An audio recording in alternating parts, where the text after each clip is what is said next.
Shalom. We'd like to give all praise and all honors to Yahweh, by Hashem, Yahweh Shai, by Hashem, Rakal Kadash. Double honor to the apostles and elders, the great millstone, the taught of the truth. Peace and salutation to the hope of the elect. Shalom. Welcome to today's lesson. I am your brother, Masaba, here in the city of Detroit. Welcome. Today's lesson is on Isaiah chapter 63, verse 1. Okay. And we're going to go straight off into it. And it reads, who is this that cometh from Edom with dyed garments from Basra?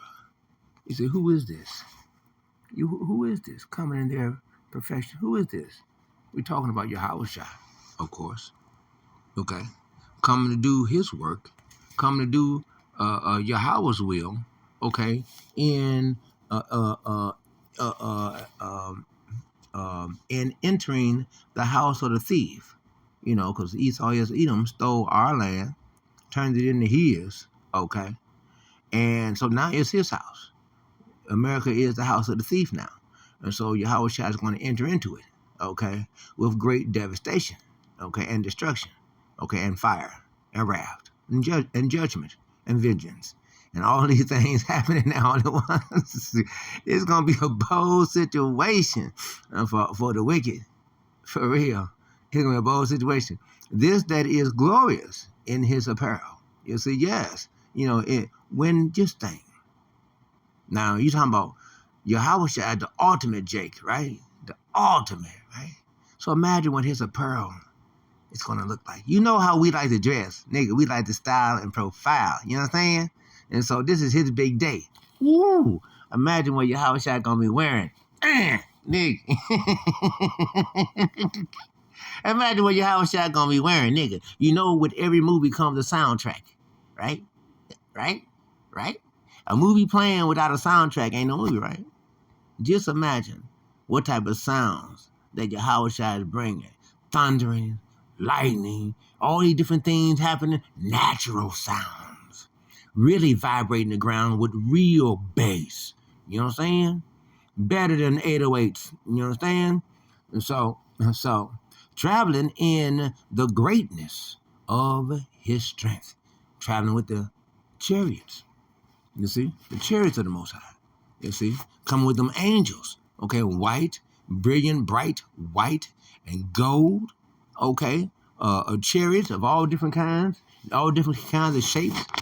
All different kinds of lights. All that coming with Yahweh Shai. Remember, Revelation chapter 1 verse 7, I do believe that is, right? Right. 1 verse 7, when Yahweh Shai is coming with all of the angels, he's going to empty out all of the host of angels in the kingdom of heaven when he comes. Okay?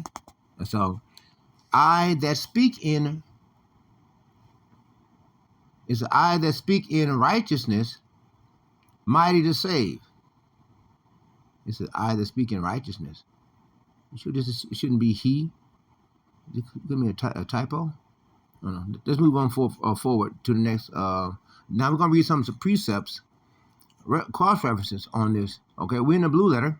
Okay, as always. Okay, other than when we're doing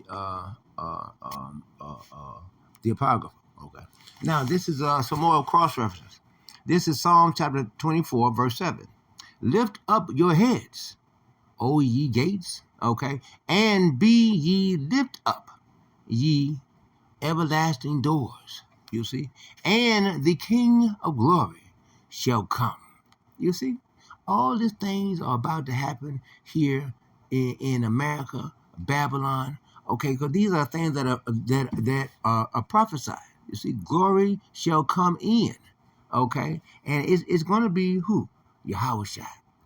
Traveling with all of the angels, the host of angels in the kingdom of heaven.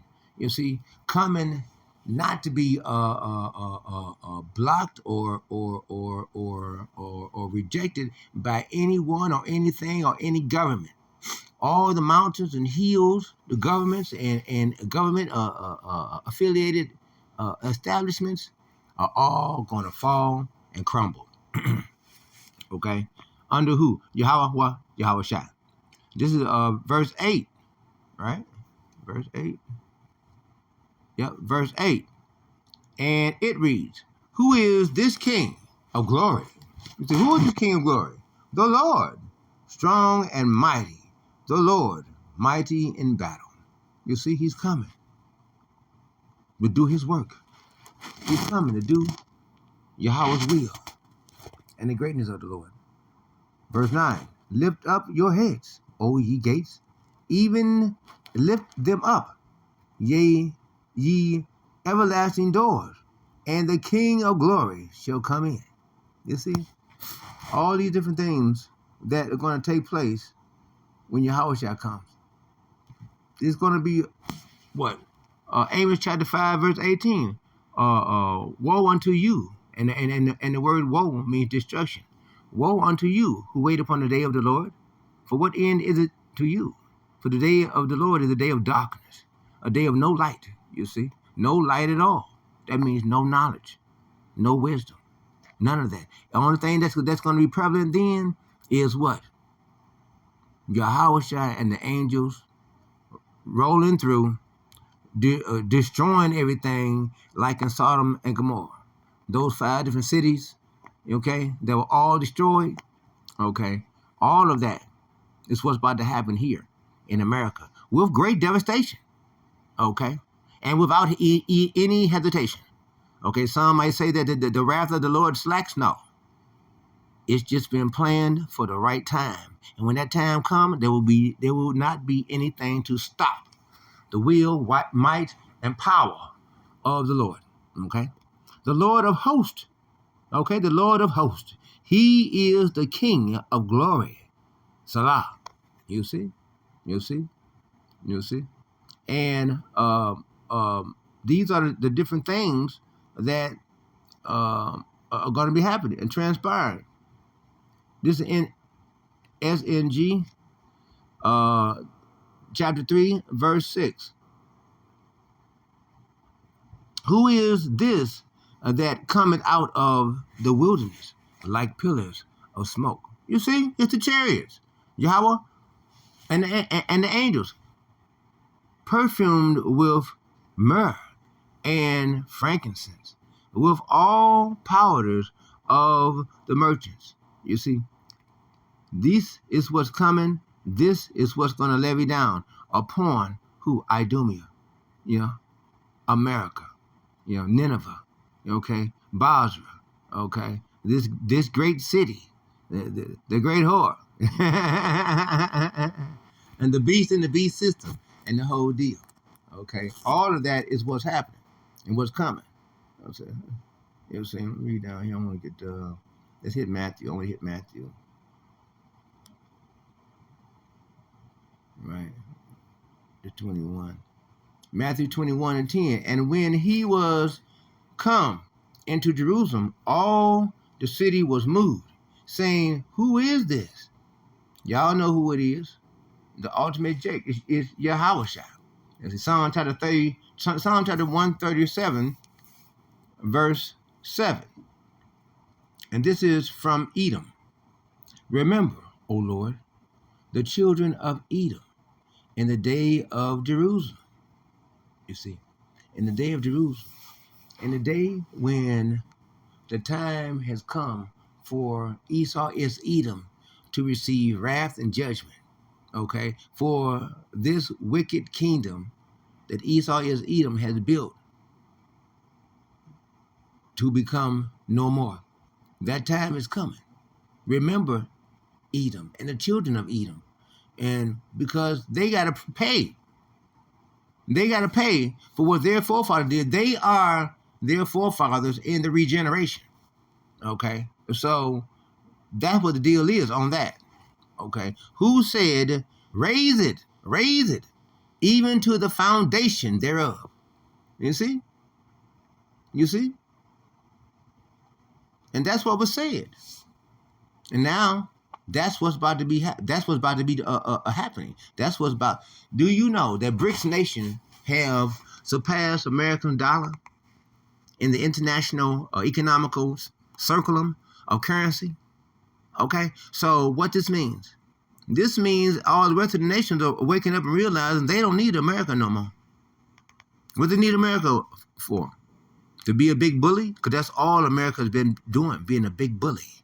You see, the American U.S. government corporation, they've been nothing but a big bully. Now, all of that has come to a close. Now all the other nations are saying, are ye as weak as we? Because all of the other nations, they have gathered up arms. You see, they have gathered up nuclear bombs, supersonic rockets, and they can do all these different great military technology things, okay? And America, and they got lasers too. They got lasers and vapor guns and all these different things too, you see? So it's going to be a showdown, right?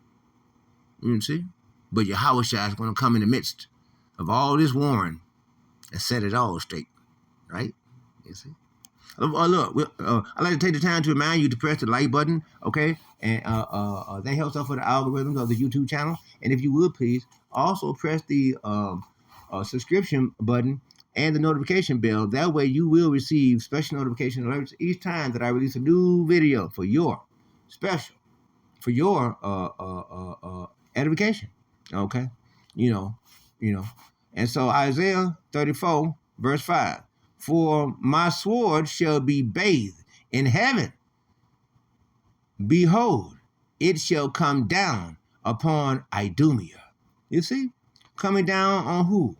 America, Nineveh. You see, once those ICBMs go up in the upper atmosphere, they do something like a arc, if you will, like a J at the top, the bottom of a J, it just, okay, and then come down on where? Idumea, America, and upon the people of my cursing. That's who? That's Esau is Edom, the Edomites, okay, coming down to judge. You see, coming down to judge. That's what's about to happen. Isaiah 34 and 6. The sword of the Lord is filled with blood. Yeah, it's going to be filled with blood. There's going to be much blood. There's going to be so much blood shed. Well, just wait when you see dead bodies laying all over here and there, and the stench and smell of dead bodies. Once back in the 80s,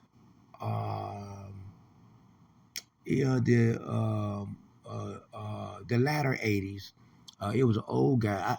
I was a caretaker of an apartment building over on Grand River, on Virginia Park, near Grand River, right there on the corner. It was an electric motor shop right there on the corner. The old guy owned it.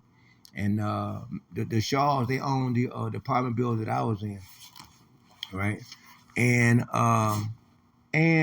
this old guy, he would normally wait by the table, to collect the mail and everything for the mail person and everything and stuff. But for a few days, 4 or 5 days, he wasn't at the table, and we were wondering why. And then, like down in the basement, it was a whole lot of maggots up under his unit. He stayed on the first floor, and so in the basement, it was a lot of maggots right up under his unit in the living room area, right? And then when I went outside, this is after about 4 or 5 days, I realized I ain't seen him. And then I went outside, it was summertime, I seen a bunch of flies all around his window, but nobody else's. Just his window. Nobody else's. And it had got kind of cold the evening before, and so I turned on the Boilermaker and turned on the heat, right, for the radiators. And I didn't know that his head, he was dead already. And so his head was laying on the radiator. I didn't know it. I turned the heat on, okay, the day before, the evening before. And his head heating up on that radiator, pow, busted. Yeah, his brains was cooking. I ain't know. And pow, his brains and stuff with blood and dripping, all that stuff was dripping all down in the floor and up and anyway. Just when I was looking up, seeing all the flies, the owner of the building, he just happened to drive up in his Cadillac, and he got out. I said, "Listen, you see all them flies by his window? They ain't by nobody else's flies, just his, and ain't nobody seen him about 4 or 5 days. We need to get the key and go in his unit and see what's up." So he agreed, right? So we got the key, and so I was about to put the key in and open it. He said, "You ain't gonna knock first?" Okay, all right. So I knocked. We didn't get no answer. So I put the key in, opened the door. Big time a smell of dead body right there. Boom, and the chain was on the door from the inside. So he was in there. So we closed the door back. We got a screwdriver, handle screwdriver, used a butter knife. Stuck my hand inside there in the door and around it and unscrewed the screws, right? You know how we do it. And then then we both took a deep breath. Then I opened up the door wide, and there he was, just laying there on the couch, his head up against that radiator. All that blood and all that stuff dripped all down, all on the floor and stuff, head on bust. And his body had done swelled up real big. I mean, his body was real big. When the morgue came, when they went to move him, when the medical examiner went to move him, his body had done swelled up so big that as soon as they moved him off the couch, they grabbed him by the ankles and the top shoulder parts and arm parts, and brought him down onto the to the ground, to the floor, and his body burst. All them dead fluids and stuff burst all out his stomach and all everywhere. And that doesn't anyway. So anyway, the smell of his body was permeating. It was so you once you smell a dead body, you'll never forget about it. You'll never forget that smell. I used to work also as a head security of the afternoon shift security of the Michigan Healthcare Corporation back in the 90s. And I used to sign out the dead bodies to the medical to the funeral director and stuff when they come. And he used to snatch them from by Swanson and Swanson, and he used to snatch them by the ankles, the bodies. Once we slide open the freezer doors, he would grab them by the ankles and just yank them over from one gurney over to the next gurney, just like that. Boom! One old guy's head hit the railing and buzzed. It buzzed. The blood stopped coming all out of his ears and stuff, all in the plastic. And the funeral director, he said, "Don't worry about it."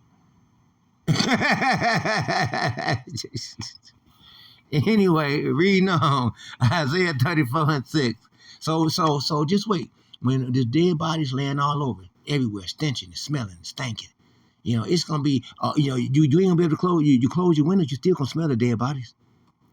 You still gonna smell the dead bodies. You're gonna see dogs and other eating on the dead bodies. You're gonna see people cutting parts off of the dead bodies to cook them and eat them. People gonna be doing this.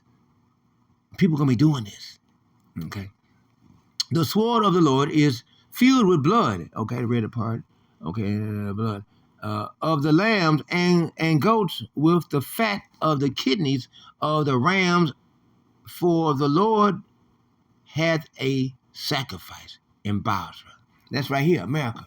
You see, America. A great sacrifice is the Edomites, okay, and the heathens, okay, and the 2/3.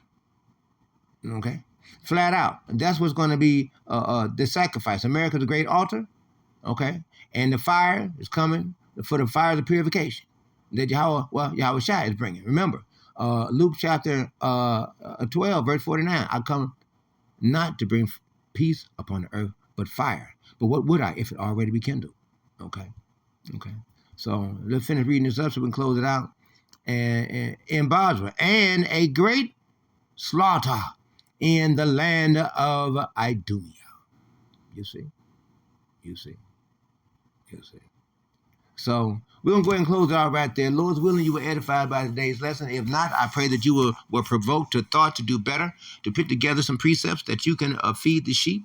Because as good shepherds of the Lord, our job is, as always, is to feed the sheep. Okay? So brothers and sisters, hold on. tie a knot at the end of your rope. Don't let go, as Electrifying Mojo used to always say. Because remember this: when Yahweh Shai, when Yahweh Shai created you, remember, there's no other creature on the face of the planet Earth or in the heavens that's like you. You are the only one. So represent you to the fullest, baby. There's nobody like you, for real. Nobody like you. You are a special cloak, okay? You are a special thing that Yahweh, that Yahweh has sit and thought about. Second Ezra chapter 6, before he created anything, he first sit back and considered it all.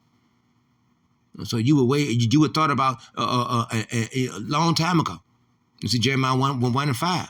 Okay, we those of us that are ordained to be a judge of the peoples and nations, the kings, we most definitely were thought about. Okay, above all others. Okay, so stay strong, hold on, don't let go, keep pushing the truth, keep standing strong for the will and the might of Yahweh Shai. So that way you are in good standings with that. Doing the will of the Lord is the best way and the only way to go. There's no other thing that we have that is most utterly important. Okay, even though our lives try to persist itself, we still have duties to feed the sheep. That is our main purpose, is to obey Yahweh, worship Him, and obey His laws, statutes, and commandments. You understand? So we're gonna go ahead and close it out. Okay. As of right now. So we'd like to give all praise and all honor to Yahweh, Yahweh Shai, Rakakodash, double honor to the apostles and elders of the great millstone and taught us the truth.